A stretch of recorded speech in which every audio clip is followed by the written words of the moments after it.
क्या होगा जब कोई सरकारी अधिकारी सालों तक बिना बताए ड्यूटी से गायब रहे?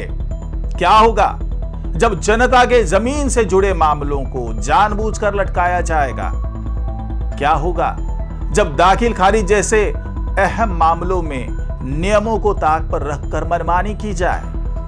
और क्या होगा जब कोई अधिकारी रिश्वत लेते हुए पकड़ा जाए या फिर सरकारी ड्यूटी के दौरान शराब के नशे में धुत पाया जाए? बिहार में अब इन सवालों के जवाब कार्रवाई के रूप में सामने आ रहे हैं, क्योंकि बिहार सरकार ने भ्रष्टाचार, लापरवाही और मनमानी के खिलाफ एक और बड़ा अभियान छेड़ दिया है। राजस्व एवं भूमि सुधार विभाग ने एक साथ 9 अधिकारियों और कर्मियों पर बड़ी कार्रवाई की है। किसी की बर्खास्तगी की अनुशंसा की गई है, किसी की पेंशन काट दी गई है, तो कई अधिकारियों पर विभागीय जांच शुरू कर दी गई है।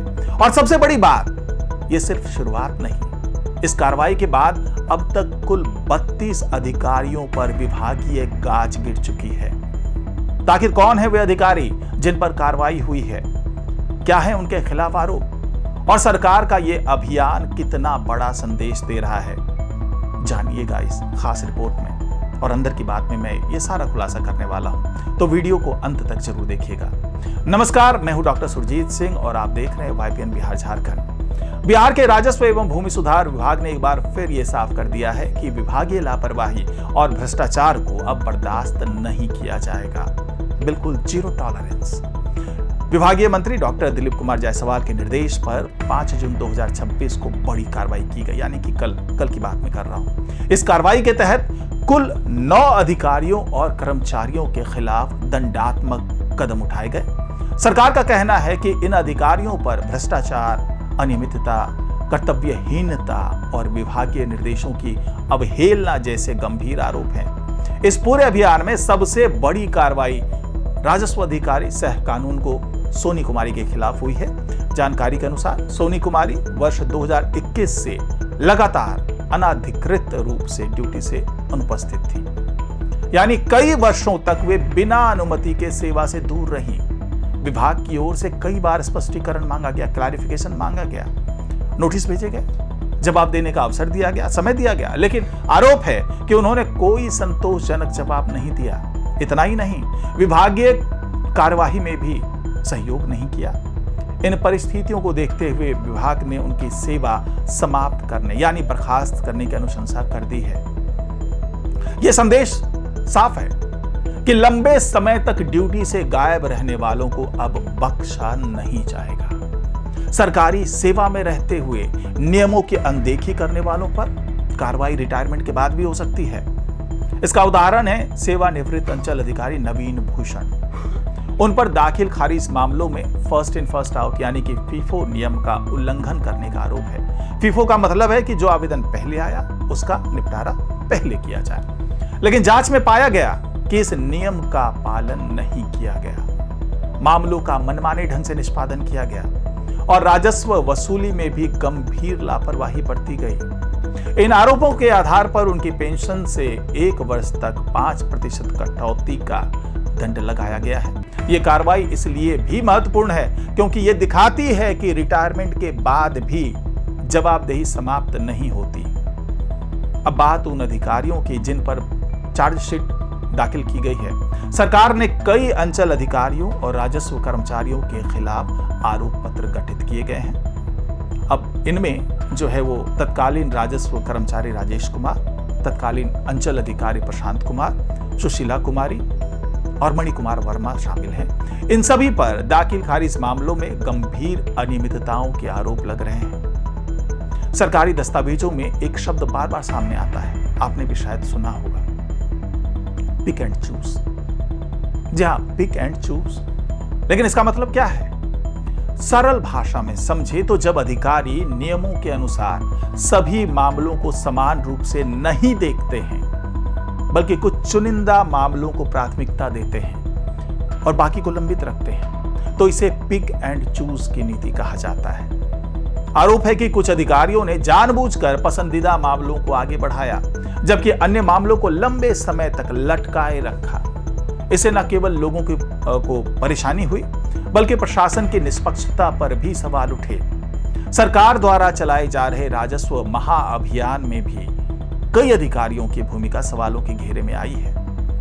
आरोप है कि कुछ अधिकारियों ने इस अभियान में रुचि नहीं दिखाई, सरकारी निर्देशों का पालन नहीं किया और राजस्व संग्रह के लक्ष्य को गंभीरता से नहीं लिया। यही वजह है कि अब विभागीय जांच शुरू कर दी गई है।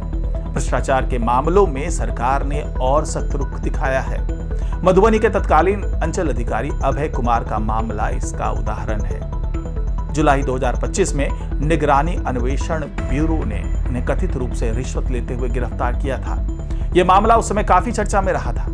अब विभाग ने उनके खिलाफ भी विभागीय कार्रवाई को आगे बढ़ाने का फैसला किया है। सरकार का संकेत साफ है कि भ्रष्टाचार के मामलों में अब कोई नरमी नहीं बरती जाएगी। इस कार्रवाई में एक और चौंकाने वाला मामला सामने आया है। भोजपुर के राजस्व अधिकारी दयाशंकर झा के खिलाफ भी विभागीय कार्रवाई शुरू करने का निर्णय लिया गया है। उन पर आरोप है कि सिपाही भर्ती परीक्षा के दौरान ड्यूटी करते समय वो शराब के नशे में पाए गए थे। सरकारी परीक्षा जैसी जो संवेदनशील जिम्मेदारी होती है, इसके दौरान ऐसा आरोप बेहद गंभीर माना जाता है। इसी कारण विभाग ने उनके खिलाफ भी कड़ी कार्रवाई का फैसला किया है। इस पूरे अभियान में कुछ मामलों में विभाग ने चेतावनी भी जारी की है। कैमूर की तत्कालीन अंचल अधिकारी शशि सिंह को दाखिल खारिज मामले में प्रक्रियागत अनियमितताएं बरतने के लिए भविष्य के लिए कड़ी चेतावनी दी गई है। हालांकि उनके खिलाफ फिलहाल कठोर दंडात्मक कार्रवाई नहीं की गई है, लेकिन यह स्पष्ट कर दिया गया है कि आगे ऐसी गलती दोहराई गई तो सख्त कदम उठाए जाएंगे। अब सवाल यह है कि आखिर सरकार लगातार कार्रवाई क्यों कर रही है? अचानक ऐसा क्या हो गया? तो दरअसल राजस्व एवं भूमि सुधार विभाग सीधे तौर पर आम जनता से जुड़ा हुआ विभाग है। जमीन का दाखिल खारिज, जमाबंदी, भूमि विवाद, राजस्व वसूली और भूमि अभिलेखों से जुड़े अधिकांश कार्य इसी विभाग के माध्यम से होते हैं। अगर यहां भ्रष्टाचार या लापरवाही होती है तो उसका सीधा असर लाखों लोगों पर पड़ता है।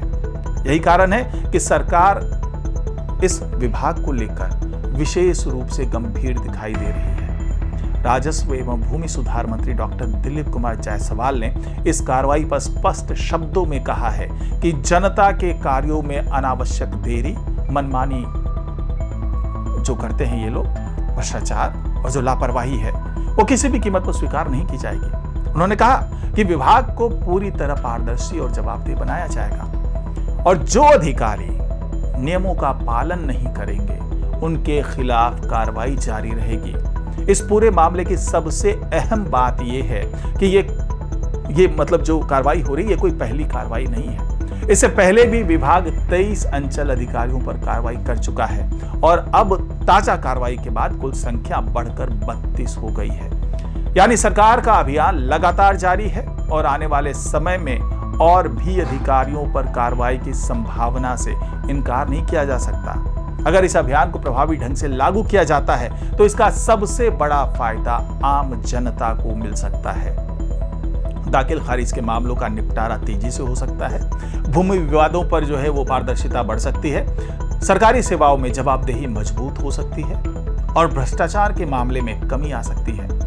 यानी अब केवल अधिकारियों के खिलाफ कार्रवाई नहीं बल्कि प्रशासनिक व्यवस्था में सुधार का प्रयास भी। विशेषज्ञों का मानना है कि केवल कार्रवाई करना ही पर्याप्त नहीं है, जरूरी यह भी है कि विभागीय प्रक्रियाओं को डिजिटल और पारदर्शी बनाया जाए, नियमित निगरानी हो और जनता की शिकायतों का समयबद्ध समाधान सुनिश्चित किया जाए। अगर ऐसा होता है तो यह अभियान प्रशासनिक सुधार की दिशा में बड़ा कदम साबित हो सकता है। तो कुल मिलाकर बिहार सरकार ने राजस्व एवं भूमि सुधार विभाग में भ्रष्टाचार, लापरवाही और अनियमितताओं के खिलाफ बड़ा संदेश दिया है। एक अधिकारी की बर्खास्तगी की अनुशंसा, एक सेवानिवृत्त अधिकारी के पेंशन में कटौती, कई अधिकारियों के खिलाफ चार्जशीट और रिश्वतखोरी तथा अनुशासनहीनता के मामले में विभागीय जांच, इन सभी कदमों से यह स्पष्ट है कि सरकार विभागीय जवाबदेही होती है उसको लेकर के गंभीर है अब देखने वाली बात होगी कि ये अभियान आगे कितनी तेजी से बढ़ता है और इसका असर जमीनी स्तर पर कितना दिखाई देता है। अगर जमीनी स्तर पर दिखाई नहीं दिया तो उसका कोई फायदा नहीं है। तो क्या आपको लगता है कि ऐसी कार्रवाई से भ्रष्टाचार पर रोक लगेगी? क्या इससे आम लोगों को राहत मिलेगी या फिर और भी सख्त कदम उठाने की जरूरत है? अपनी राय हमें कमेंट बॉक्स में जरूर बताइए। अगर वीडियो पसंद आया हो तो लाइक कीजिए, शेयर कीजिए, कमेंट जरूर कीजिए और चैनल को सब्सक्राइब करना बिल्कुल ना भूलें। नमस्कार।